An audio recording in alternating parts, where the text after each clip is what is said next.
அந்த கோட்டு சித்திரத்தை பார்த்து பார்த்து அதனோடு பேசியபடியே தான் வந்து எழுத்தாளர் பாலகுமாரன் வந்து பகவான் அவர்களை வந்து இந்த சகாதேவ கட்டு அப்படின்னு சொல்லுவாங்க. மனசுக்குள்ளே நினைத்து நினைத்து நினைத்து உருகி உருகி உருகி குருவை வந்து சரணடைது. குருவை சரணடைகிறதுக்கு பல முறைகள் இருக்குது. நம்ம குடும்பம் இருக்குது, நம்ம குழந்தைகள் இருக்காங்க, அவங்கள பார்த்துக்கிறது நம்மளுடைய கடமை.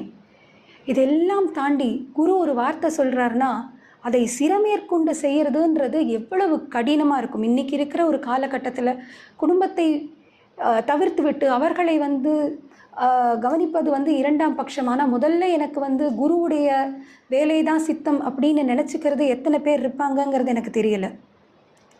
குரு எனக்காக நாம பிச்சை எடுக்கிறாருன்னு சொன்னால் ஒரு வக்கீல் தொழிலை விட்டு விட்டு போய் அந்த மாதிரி நாம பிச்சை எடுக்க என்னாலோ இவராலும் முடியுமா? முடியாது. ஆனால் குருவுடைய கட்டளை வேதம், குருவுடைய கட்டளை தான் சாஸ்வதம். குரு என்ன சொன்னாலும் அதை நான்